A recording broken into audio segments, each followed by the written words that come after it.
Hello नमस्कार, स्वागत करते हैं आप सभी का सीयूटी कॉन्सेप्ट के इस ऑनलाइन लर्निंग प्लेटफॉर्म पर। आई होप आप सब बहुत अच्छे होंगे, स्वस्थ होंगे, प्रसन्न होंगे। आज का ये सेशन उन सभी बच्चों के लिए बहुत खास है जो साइंस स्ट्रीम से हैं और वो आगे जो है सीयूटी यूजी 2025 का एग्जाम देने वाले हैं और साइंस के फील्ड में उनको करियर अपना बनाना है। तो सीयूटी देने के बाद आपको कौन कौन से ऐसे कोर्सेज में आप एडमिशन ले सकते हो, वो सारी चीज़ों के बारे में इस वीडियो में हम लोग चर्चा करेंगे। पिछली वीडियो में हमने सीयूटी 2025 के बारे में ऑल अबाउट सारी चीजें इसमें बातें करी थी, ठीक है। कौन कौन से यूनिवर्सिटीज इसमें पार्टिसिपेट कर रही है, सिलेबस क्या होता है, पैटर्न क्या होता है, सब्जेक्ट सिलेक्शन, वो सारी चीजें इसमें हमने बात किया था। लेकिन आज हम बात करेंगे साइंस वाले बच्चों के लिए, ठीक है। तो चलिए आते हैं और देखते हैं कि साइंस में आप कहां कहां कौन कौन से कोर्सेस में जो है यहाँ पर एडमिशन ले सकते हो, ठीक है। अभी आप मान लो कि अभी आप या तो physics chemistry biology, physics chemistry math, agriculture, ये सारे सब्जेक्ट्स आप पढ़ रहे होगे साइंस स्ट्रीम से आपको, ठीक है। आगे भी आपको चाहिए कि नहीं मुझे बीएससी करना है, मुझे जो है बीसीए करना है, मुझे बीटेक करना है, ऐसे आपके दिमाग में कुछ ना कुछ चल रहा होगा। तो सीयूटी का एग्जाम आपको देना होगा, ठीक है। सीयूटी यूजी 2025 का आप एग्जाम दोगे, देन आपको जो है इस सारे कोर्सेस में आप एडमिशन ले सकते हो। अभी कौन कौन से कोर्सेस होंगे वो सारी चीजों के बारे में हम लोग बात करेंगे, कैसे आप वहां पर एडमिशन ले सकते हो, कैसे हमको तैयारी करनी है, सिलेबस पैटर्न क्या रहेगा, उन सारी चीजों के बारे में इस वीडियो में पूरी तरीके से हम लोग चर्चा करेंगे। तो चैनल को सब्सक्राइब करके बेल आइकन प्रेस करके रखिएगा और कोई भी समस्या आए तो आप इस नंबर पे कॉल कर सकते हो। और 2025 batch sure selection batch CUET concept ने लॉन्च भी कर दिया है। 1 सितंबर से क्लासेस स्टार्ट हो रही हैं, तो अगर आपको तैयारी करनी है तो आप इनरोल हो सकते हो कल तक, यानी कि 31 अगस्त तक। इसमें अभी 40% का ऑफर भी चल रहा है, चलो डिस्काउंट चल रहा है। तो इसमें हम लोग यूजी साइंस कोर्सेज के बारे में चर्चा करने वाले हैं, जैसे बीएससी हो गया, बीसीए हो गया, बीटेक हो गया, ठीक है, और भी बीएससी बीएड हो गया, वो सारे कोर्सेज के बारे में। तो सबसे पहले आते हैं और देखते हैं कि कौन कौन से ऐसे कोर्सेज हैं जो सीयूटी देने के बाद आप ले सकते हो, ठीक है। मतलब अगर अभी आप साइंस स्ट्रीम से हो और आगे भी साइंस में ही आपको पढ़ाई करनी है तो आप यहाँ पर कौन कौन से कोर्सेज यहाँ पर कर सकते हो सीयूटी देने के बाद। तो पहला कोर्स है आपके पास बीएससी प्रोग्राम, मतलब ये बीएससी ही है, ठीक है। तो बीएससी प्रोग्राम या फिर बीएससी ऑनर्स। अब ये प्रोग्राम भी होता है, ऑनर्स आप करोगे तो ऑनर्स में आपका मान लो कि बीएससी केमिस्ट्री करना है, बीएससी फिजिक्स करना है, बीएससी मैथ्स करना है, वो सब कुछ यहाँ पर कर सकते हो, ठीक है। इसके बाद बीएससी एजी भी होता है। इसके बाद आपका बीटेक भी कर सकते हो, बीटेक का भी ऑप्शन आपको मिलता है सीयूटी देने के बाद। जैसे कि अगर हम देखें बीटेक यहाँ पर भी चलता है, कुछ ऐसे कोर्सेज हैं, बीएचयू में भी चलता है बीटेक का कोर्स, ठीक है। फूड टेक्नोलॉजी ऐसा करके कुछ कोर्स है। देन यहाँ पे आप देखोगे डीयू में भी अवेलेबल है। तो बहुत जगह जो है बीटेक के कोर्सेज अवेलेबल हैं। हम कोशिश कर रहे हैं जल्दी से जो है सारा हम लोग प्रिपेयर कर रहे हैं कि बीटेक का कोर्स कहाँ कहाँ पर कौन कौन से यूनिवर्सिटी में है। तो वो सब लिस्ट हम आपको एप्लीकेशन पर प्रोवाइड करने की जल्द से जल्द कोशिश करेंगे। बीए के सारे कोर्सेज के जो है प्रिपेयर हो चुके हैं, ठीक है। बीएससी वाला हो रहा है, वो जल्दी ही आपको अपने एप्लीकेशन पर आपको मिलेगा, ठीक है। अब यहाँ पर बीसीए के बारे में बात करें, बीसीए भी है, ठीक है। बीएससी एमएससी इंटीग्रेटेड कोर्स कई जगह चलता है। जैसे अगर जेएनयू की बात करें तो जेएनयू में भी जो है आयुर्वेदा बायोलॉजी में यहाँ पर ये बीएससी एमएससी का इंटीग्रेटेड कोर्स चलता है। ऐसे कई सारे हैं, ठीक है, जहां पर वो भी लिस्ट आपको एप्लीकेशन के थ्रू मिल जाएगा, ठीक है। बी फार्मा, बीएससी बीएड भी कर सकते हो, बायोटेक्नोलॉजी भी कर सकते हो, ठीक है। तो ये सारे कोर्सेज हैं जहां पर आप अपना इसको पढ़ करके अपना करियर जो है इसमें अच्छे से बना सकते हो। तो अब आगे बढ़ते हैं, ये सारे तो कोर्सेज हो गए, ठीक है, मतलब इसमें आप एडमिशन ले सकते हो। अब आगे बढ़ते हैं, ठीक है। अब यहाँ पर सब्जेक्ट सिलेक्शन की बात कर लेते हैं। हालांकि सब्जेक्ट सिलेक्शन की बात हमने पहले भी करी थी, बट यहाँ पर एक बार और बात कर लेते हैं, लेकिन उसके लिए हमको थोड़ा सा उस पिछले वाले पीडीएफ पे आना होगा, ठीक है। इस पीपीटी इस पे आते हैं और आपको हम बताते हैं, ठीक है। यहाँ पे देखो, या ठीक है, ये देखो, ठीक है। पिछले वीडियो में हमने बताया था कि जो है सीयूटी में जो है वो 3 सेक्शन में डिवाइडेड है। पहला है आपका जो है यहाँ पर लैंग्वेज के सब्जेक्ट होते हैं, दूसरा सेक्शन आपका है डोमेन का, तीसरा होता है आपका जनरल टेस्ट का। अब देखो बीएससी अगर आप करोगे ना तो अभी आप क्या पढ़ रहे होगे बताओ। अगर आप अभी देखोगे तो आप हो सकता है जो है पीसीबी से होगे, ठीक है, पीसीबी से या फिर पीसीएम से अभी आप पढ़ रहे होगे 12th में, या फिर एग्रीकल्चर भी हो सकता है आपके पास। तो ये सारे सब्जेक्ट्स आप पढ़ रहे होगे। अब जब आप सीयूटी दोगे तो आप चाहोगे ना कि इसी में से कोई ना कोई सब्जेक्ट हम ले लें, क्योंकि ये आपका स्ट्रांग होगा। मान लो कि मैं फिजिक्स केमिस्ट्री बायोलॉजी पढ़ा हूँ तो मेरा फिजिक्स केमिस्ट्री बायोलॉजी पहले से ही अच्छा है थोड़ा सा, ठीक है, और सब्जेक्ट्स के मुकाबले तो काफी अच्छा है। तो मैं क्या करूंगा, मैं सीयूटी में भी यही सब्जेक्ट चूज कर लूंगा। तो हमको यहाँ पर 3 डोमेन जनरली लेने होते हैं। जैसे डीयू की बात करें, मैक्सिमम बच्चे डीयू के लिए अप्लाई करते हैं, तो डीयू में आपको 3 डोमेन चाहिए, बीएचयू में भी 3 डोमेन चाहिए। तो बीएससी के लिए आपको जनरली देखोगे 3 डोमेन चाहिए होता है, और एक लैंग्वेज भी कहीं कहीं पे, जैसे अगर हम डीयू की बात करें तो डीयू में ही आपका यहाँ पर एक लैंग्वेज चाहिए होता है। जैसे आप अगर स्टैटिस्टिक्स में ऑनर्स करना चाहते हो या फिर मैथमेटिक्स में या फिर कंप्यूटर साइंस में, तो वहाँ पर लैंग्वेज भी चाहिए होता है। कहीं कहीं पे मतलब रेयरली देखा गया जीटी भी चाहिए होता है, बट बहुत वो रेयर होता है। तो 3 डोमेन अगर आप ले लोगे, चाहे पीसीबी ले लो, पीसीएम ले लो, या फिर एग्रीकल्चर है तो एक हटा करके उसमें एग्रीकल्चर आपने पढ़ा तो एग्रीकल्चर ले लो, ठीक है। तो इसमें जो है आपको यहाँ पर देखो, जैसे फिजिक्स का ऑप्शन है, ये सारे डोमेन सब्जेक्ट्स है, ठीक है। फिजिक्स हो गया और जो है इसमें होगा, ठीक है, केमिस्ट्री होगा यहाँ पर, वैसे ही मैथ्स भी होगा। तो ये सब जो है सब्जेक्ट्स आप ले सकते हो। तो ये डोमेन के सब्जेक्ट हो गए। तो 3 डोमेन आपको लेने होते हैं। 3 डोमेन मतलब 600 मार्क्स के हो गए। एक क्वेश्चन होता है आपके 5 मार्क्स का, ठीक है। तो 5 नंबर के होते हैं एक क्वेश्चन, और 40 क्वेश्चन आपको बनाने होते हैं, 40 बच्चे 200, तो टोटल 600 नंबर के आपके हो गए। तो ये आपका डोमेन हो गया 600 नंबर का। तो 3 डोमेन आप ले लेना। तो सब्जेक्ट सिलेक्शन कैसे करना है, तो आप एक लैंग्वेज इधर से ले लेना, ठीक है। अगर आप, ठीक है, मतलब कई जगह तो लैंग्वेज नहीं मांगा जाता है, लेकिन आज जैसा कि बताया, जैसे डीयू में आपको मैथमेटिक्स करना है, स्टैटिस्टिक्स या कंप्यूटर साइंस, तो वहां पर आपको लैंग्वेज चाहिए होगा, ठीक है। और लैंग्वेज चाहिए होता है वहां पर क्वालिफाई करना होता है। डीयू के लिए लैंग्वेज लेना ही पड़ता है, ठीक है। कुछ में क्वालिफाइंग होता है और कुछ में जो है वो उसमें काउंट होता है, जैसे 3 सब्जेक्ट जो बताया उसमें काउंट होता है। तो 1 लैंग्वेज आपको लेना है डीयू के लिए, ठीक है। बीएचयू में तो लैंग्वेज नहीं चाहिए होता है। और जीटी भी आप ले सकते हो, लेकिन जीटी पर थोड़ा कम फोकस करना, क्योंकि ये बहुत रेयर कहीं कहीं पे मांगा जाता है, हर जगह ये जरूरी नहीं है आपके लिए। ये 2 चीजें आपको जरूरी है, ठीक है। तो डोमेन पे ज्यादा फोकस करना, ज्यादा जो है इसमें अच्छे मार्क्स लाने की कोशिश करना। अब थोड़ा सा पैटर्न भी इसी में हम आपको बता देते हैं, पैटर्न के बारे में, ठीक है। पैटर्न के बारे में थोड़ा सा बता देते हैं। तो पैटर्न में यही है कि आपको यहाँ पर एक नेगेटिव मार्किंग होता है, ठीक है। एक क्वेश्चन अगर आप सही करते हो तो 5 नंबर मिलेंगे, और एक क्वेश्चन अगर आप गलत कर देते हो तो आपको 1 नंबर यहाँ पे कट जाएंगे। सीबीटी मोड पे आपका जो है एग्जाम हुआ था पिछली बार, हाइब्रिड मोड में हुआ था वैसे 2024 में। इस बार भी हो सकता है हाइब्रिड मोड में ही हो या फिर पूरा सीबीटी मोड में होगा, जैसा भी होगा वो देखा जाएगा। जैसा ही नोटिफिकेशन आएगा 2025 का, तो उसमें हम आपको अपडेट दे देंगे। अभी के लिए जो है 13 लैंग्वेजेस में यहाँ पर 13 मीडियम में यहाँ पर आपके टेस्ट होते हैं, ठीक है। मतलब आपका पेपर 13 मीडियम, कोई भी मीडियम आप इसमें से चूज कर सकते हो। और एक चीज और कि 40 क्वेश्चन डोमेन में जो है आपसे 50 क्वेश्चन पूछे जाएंगे, जिसमें 40 क्वेश्चन आपको बनाने होंगे। 50 क्वेश्चन रहेगा जिसमें 40 क्वेश्चन आपको बनाने होंगे, चाहे डोमेन हो चाहे लैंग्वेज हो। लेकिन जीटी में वहीं पर 60 में से 50 क्वेश्चन आपको बनाने होते हैं। तो ये हो गया पेपर पैटर्न की बात, ओके। अब आगे बढ़ते हैं, जहां पर हम लोग थे सब्जेक्ट सिलेक्शन, तो वो भी हमने बता ही दिया है। जैसे इसमें से देखो, इसमें से अगर एग्रीकल्चर तो एग्रीकल्चर भी लिख लेना यहाँ पे, ठीक है। मान लो हम क्या कर रहे हैं, जैसे फिजिक्स केमिस्ट्री मैथ हमने पढ़ा था, ठीक है। तो मैं फिजिक्स ले लेता हूँ, केमिस्ट्री ले लेता हूँ, मैथ ले लेता हूँ। तो ये 3 डोमेन हो गया हमारा, ठीक है। ये 3 डोमेन हो गया। अब इसकी मैं तैयारी करूंगा अच्छे से, इन 3 डोमेन की अच्छे से प्रिपरेशन करूंगा। उसके बाद एक लैंग्वेज भी ले लूंगा, हिंदी या इंग्लिश। जैसे मैंने हिंदी पढ़ा तो हिंदी में ले लूंगा। आप चाहो तो जीटी भी ले सकते हो, जीटी की जरूरत उतनी है नहीं, बट आप चाहो तो जीटी भी ऑप्ट कर सकते हो, ठीक है। बट जीटी में ज्यादा फोकस मत करना, क्योंकि आपका जो मार्क्स काउंट होंगे वो ज्यादातर यहाँ से होंगे। इसका वेटेज ज्यादा है, उसका वेटेज तो कहीं कहीं पे दिखेगा, बाकी वेटेज तो इसका ही रहता है ज्यादा। तो इसमें आप ज्यादा फोकस करना, ठीक है। आगे बढ़ते हैं, तो अब सिलेबस की बात कर लेते हैं। तो सिलेबस में आपको क्या करना है कि सिलेबस आपका क्लास 12 का एनसीईआरटी जैसा कि बताया गया है, तो वो क्लास 12 का एनसीईआरटी ही है, ठीक है। जैसे कि अगर आप यहाँ पर चाहो सिलेबस देखना, तो सिलेबस कैसे देखोगे, तो सिलेबस के लिए आपको यहाँ पर जाना है, ठीक है। CUET सर्च करना है, ठीक है। CUET UG, ठीक है।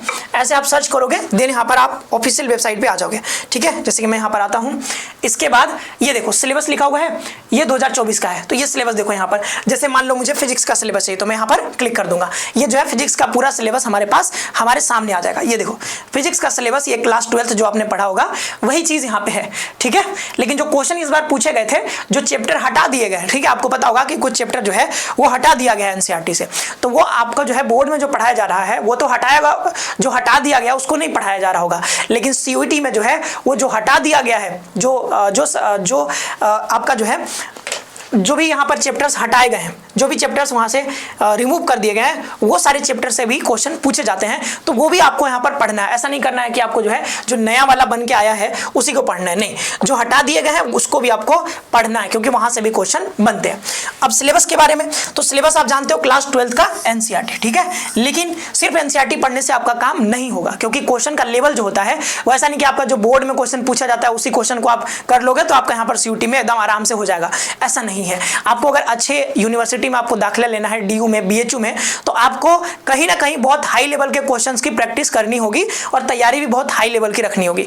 तो बायोलॉजी तो जनरली आपका एनसीईआरटी से हो जाता है आराम से, ठीक है, बायोलॉजी।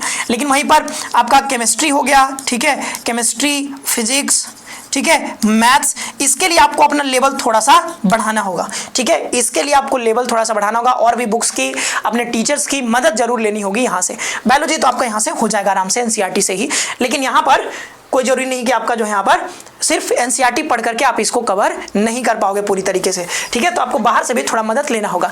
और साथ ही साथ यहाँ पर कहा गया है क्लास 12th का एनसीईआरटी, तो क्या सिर्फ क्लास 12th का एनसीईआरटी पढ़ के आप सारा कुछ कर लोगे? मतलब आप 11th को भूल जाओ और सिर्फ 12th का पढ़ करके आपका कैसे हो पाएगा, ठीक है। तो आपको यहाँ पर समझना होगा कि मान लो मैथ्स में पढ़ रहा हूँ तो भाई कॉन्सेप्ट तो 11th से बनेगा मेरा ना, 11th में भी बहुत सारी चीजें होंगी जहाँ से कॉन्सेप्ट हमारा बनेगा, तो 11th वाला कॉन्सेप्ट भी आपको भूलना नहीं है। वैसे ही फिजिक्स में, वैसे ही केमिस्ट्री में अगर जो है मुझे 11th की चीजें याद नहीं रहेगी तो 12th को कैसे रिलेट करूंगा? क्वेश्चन भले ही 12th के एनसीईआरटी से आएंगे लेकिन 11th को भी आपको ध्यान में रखना होगा। हालांकि हमारे जो भी एक्सपर्ट फैकल्टी है, जैसे केमिस्ट्री की फैकल्टी, ठीक है, विकास सर आपको, ठीक है, फिजिक्स भी वही पढ़ाएंगे, साथ ही साथ जो है मैथ्स के फैकल्टी अलग से, ये सारे फैकल्टी जो है आपको सिलेबस का वीडियो यहाँ पर जल्दी ही देंगे आपको इसी चैनल पे, आपको सिलेबस का बहुत डिटेल सिलेबस पीवाईक्यू एनालिसिस के साथ, ठीक है, और कौन से चैप्टर से कितना जो है वेटेज रहता है वो सारी चीजें आपको यहाँ पर बताया जाएगा। तो उसके लिए आपको हमारे चैनल से जुड़े रहना है, ठीक है, और फ्री में भी क्लासेस हम लोग कोशिश करेंगे इस बार फ्री में भी आपको यूट्यूब पर बहुत सारी क्लासेस हम लोग देंगे, ठीक है, तो चैनल से बने रहिएगा। तो ये सिलेबस का वीडियो आप जरूर देखिएगा क्योंकि उसमें बहुत डिटेल्ड एनालिसिस करके आपके लिए वो दिया जाता है सिलेबस का वीडियो, तो उसको जरूर एक बार देख लीजिएगा, आपको प्रॉपर आइडिया हो जाएगा कैसे आपको तैयारी करनी है, ठीक है। यहाँ पर तो मुझे मतलब बहुत सारी चीजें पता नहीं है, ठीक है, क्योंकि मैं जनरली जो है वो यूजी जो है आपका आर्ट्स के सब्जेक्ट्स पे मेरा फोकस रहता है, तो आपके साइंस वाले जो टीचर्स हैं वो आपको यहाँ पर इसके बारे में और डिटेल में बताएंगे, तो इसके बारे में मैं ज्यादा गहराई में नहीं जा रहा हूँ, ठीक है। आगे बढ़ते हैं, तैयारी कैसे करें, तो ये चीज मैं आपको बता रहा हूँ तैयारी कैसे करना है, ठीक है, क्योंकि तैयारी करने का तो लगभग सबका सेम ही रहता है, ठीक है, चाहे बीएससी करो बीए करो, तैयारी करने का तरीका आपका लगभग सेम ही रहेगा। तो सबसे पहले तो हमको जितना भी सिलेबस हमारा दिया गया है सारा सिलेबस हमको कवर करना है, ठीक है, सारा सिलेबस कवर करना है। ऐसा नहीं करना है कि कोई चैप्टर छोड़ के चले जाओ, चैप्टर हमको नहीं छोड़ना है, चाहे चैप्टर छोटा हो चाहे चैप्टर बड़ा हो, आपको सारे चैप्टर्स कवर करने हैं। कई बार हम क्या करते हैं, जो चैप्टर छोटा होता है उसको छोड़ के चले जाते हैं, लास्ट तक पढ़ते ही नहीं है, तो पता चलता है वहीं से जो है क्वेश्चन आ गया, तो फिर कैसे करोगे? तो यहाँ पर आपको सारा जितना भी चैप्टर्स आपके हैं सिलेबस में, सारे चैप्टर्स को कवरेज यहाँ पे करना है और अच्छे से कवर करना है, ठीक है। कंपटीशन आजकल बहुत बढ़ गया है, बहुत सारे बच्चे बहुत मेहनत से पढ़ाई कर रहे हैं, आपको भी मेहनत से पढ़ाई करना होगा और सारा सिलेबस कवर करके जाओगे तभी आप अच्छे यूनिवर्सिटी में दाखिला ले पाओगे। बीएचयू का इस बार कट ऑफ काफी हाई रहा है, ठीक है, तो ये कट ऑफ कैसे क्लियर करोगे? ठीक है, आप जब अच्छे से पढ़ोगे, मेहनत से सारा सिलेबस कवर करोगे। दूसरा है पीवाईक्यू, तो आपका बेस रहने वाला है इस पे, ठीक है। अगर जो है जितने भी अभी पेपर हुए हैं सारा पेपर आपको यहाँ पर ये सॉल्व करना है, जितना भी सीयूटी का अभी तक पेपर हुआ है वो सारा पेपर आपको सॉल्व करना है, ठीक है, सारे पीवाईक्यू आपको सॉल्व करने हैं। साथ ही साथ आप चाहो तो मैथ्स के लिए जो है आपको ये जो है जेई, ठीक है, और फिजिक्स केमिस्ट्री के लिए नीट का भी पेपर आपको सॉल्व करना होगा, ठीक है। इतना इस लेवल तक आपको लेकर के जाना होगा, आपको इसके क्वेश्चन भी आपको सॉल्व करने आने चाहिए, ठीक है। तो ये भी आप ध्यान रखना, पीवाईक्यू सीयूटी का, साथ ही साथ जेई नीट, और चाहो तो जो पुराने पेपर्स होते थे बीएचयू के अलग अपना होता था एंट्रेंस, जेएनयू का अलग होता था, तो उसका भी आप इसमें इंक्लूड करके सारा पीवाईक्यू आप सॉल्व करके पहले, ठीक है, तो वहां से आपको पता चलेगा कि किस लेवल का यहां पर पूछा जा रहा है क्वेश्चन। ये आपका एकदम बेस रहने वाला अभी फिलहाल, ठीक है। अभी शुरुआत कर रहे हो तो पहले तो पीवाईक्यू ही उठाओ, पहले इसको देखो, इसके गो थ्रू हो अच्छे से। सॉल्व नहीं हो पा रहा है कोई बात नहीं, बस आइडिया लो कि क्वेश्चन कैसा पूछा जा रहा है, ठीक है। फिर आपको जैसे कि आप सिलेबस कवर कर लोगे, तो सिलेबस कवर करते टाइम जब आप पढ़ोगे तो आपके पास नोट्स आपके पास होने चाहिए, आपके अपने जो है हैंड रिटन नोट्स होने चाहिए, ठीक है। हैंड रिटन नोट्स आपके पास होने चाहिए, अपने खुद के लिखे हुए। तो ये हैंड रिटन नोट्स आप बनाते चलोगे जैसे जैसे पढ़ाई करोगे, क्योंकि आपको सिर्फ अभी के लिए आप सोच रहे हो कि अभी मैं पढ़ ले रहा हूँ, ठीक है, अभी मुझे सब आ जा रहा है, सब कुछ हो जा रहा है, सवाल सॉल्व कर ले रहा हूँ, लेकिन at the end of the time जब आप देखोगे कि वहां पर एग्जाम आने ही वाला है, मान लो कि परसों एग्जाम है, तब आप कैसे पूरा चैप्टर रिवाइज करोगे? तो वहां पर आपके पास नोट्स जरूर होने चाहिए। नोट्स अगर नहीं रहेंगे तो फिर वहां पर आपको दिक्कत हो जाएगी कि 1-2 दिन में आप कैसे पूरा सिलेबस रिवाइज करोगे, ठीक है। और रिवीजन तो मोस्ट है, ठीक है, आप जाहिर सी बात है कि ह्यूमन माइंड है, भूलता है। अब जब आज हम कुछ पढ़े, पता चला 4 दिन बाद भूल गए, 5 दिन बाद भूल गए, तो ये भूलने से बचने के लिए आपको रिवीजन करते रहना होगा, बार बार दोहराते रहना होगा जो भी आप पढ़ रहे हो, महीने में, हफ्ते में, आप कोशिश करो एक एक बार बीच बीच में दोहराया जाए। और जैसे मैथ्स है तो मैथ्स में तो जाहिर सी बात है आप प्रैक्टिस जितना करोगे उतना आप परफेक्ट बनोगे, तो प्रैक्टिस उसमें करते रहो। फिजिक्स में भी न्यूमेरिकल्स आते हैं, वहाँ पर केमिस्ट्री में भी न्यूमेरिकल्स आते हैं, तो न्यूमेरिकल्स के लिए आपको तो प्रैक्टिस करना ही होगा। और जो कॉन्सेप्ट होते हैं, कॉन्सेप्ट को आपको थोड़ा थोड़ा रिवाइज करते रहिए और ये रिवीजन में रखिए, प्रैक्टिस में रखिए अपना जो है जितने भी न्यूमेरिकल्स आते हैं जैसे मैथ्स को, तो प्रैक्टिस करते रहिए। हर चैप्टर के मान लो एक सवाल इसका लगा लिया है, दूसरे चैप्टर का एक सवाल लगा लिया, तो ऐसे 2-4 सवाल रोज ऐसे प्रैक्टिस के लिए भी आधा घंटा निकाल के रखो, ठीक है, जिसमें 5 सवाल रोज हम प्रैक्टिस कर रहे हैं, तो ये जरूर आपको करना है। फिर टाइम बाउंडेड टेस्ट आपको देना होगा, ठीक है। टेस्ट सीरीज तो आपको देना ही है, टेस्ट सीरीज बहुत जरूरी होता है क्योंकि आपको पता नहीं चल पाएगा, टेस्ट सीरीज नहीं दोगे तो आपको पता नहीं चल पाएगा आपकी स्पीड क्या है, आपकी एक्यूरेसी क्या है, आप कहाँ स्टैंड कर रहे हो, वो सब कहाँ से पता चलेगा, तो आपको टेस्ट सीरीज आपको देना होगा, ठीक है। तो टाइम बाउंडेड मतलब 2 घंटे, सॉरी 1 घंटे में अगर हमको पेपर सॉल्व करना है तो 1 घंटे में कैसे सॉल्व होगा, तो वो सब चीज़ यहाँ पर आपको करना होगा। तो ये जो है ये आप सीखोगे, बाय द टाइम सीख जाओगे, ठीक है। अभी तो तैयारी पर फोकस करो, ये सारी चीज़ें सीख जाओगे। और अगर हमारे कोर्सेज में अगर आप एडमिशन लेते हो तो आपको ये टाइम बाउंडेड टेस्ट, यानी कि ये टेस्ट जो है, टेस्ट सीरीज आपको बिल्कुल फ्री में दिया जाता है, ठीक है। वीकली टेस्ट भी होता है, मंथली टेस्ट भी होता है, चैप्टर वाइज क्वेश्चंस आपको मिल जाते हैं, और जब एग्जाम आने वाला हो तो उसके 1 महीने पहले लगभग 10 फुल लेंथ मॉक टेस्ट आपको दिया जाता है, और ये सारी चीज़ें वहाँ से आप सीख जाओगे। तो ये बिल्कुल फ्री है, मतलब हमारे कोर्सेज में जुड़ते हो तो उसी में ये सारी चीज़ें इंक्लूडेड है, आपको बाहर से टेस्ट सीरीज के लिए पैसे खर्च करने की जरूरत नहीं होगी, ठीक है। तो आज के लिए इतना ही रखते हैं अभी, ठीक है। ये तैयारी कैसे करनी है हमने बता दिया, ठीक है। सिलेबस के बारे में हमने डिस्कस किया थोड़ा सा, फिर सब्जेक्ट सिलेक्शन कैसे करना है ये भी बता दिया, फिर इसके बाद हमने ये देखा कि कौन कौन सा यहाँ पर ये कोर्सेस यहाँ पर अवेलेबल है। तो ये रही आज हमने बात किया बीएससी वाले बच्चों के लिए, ठीक है, साइंस कोर्सेज के बारे में, ठीक है, जो साइंस में करियर बनाना चाहते हैं उनके बारे में बात करी है। अगले वीडियो में हम लोग बात करेंगे बीए वाले बच्चों के लिए, ठीक है, जो बीए करना चाहते हैं, ठीक है, ह्यूमैनिटीज या फिर जो है आर्ट्स और ह्यूमैनिटीज उसमें एडमिशन लेना चाहते हो तो उसके बारे में चर्चा करेंगे। फिर बीकॉम के बारे में बात करेंगे। तो ये पूरी सीरीज चलेगी अभी सीयूटी 2025 वाले बच्चों के लिए।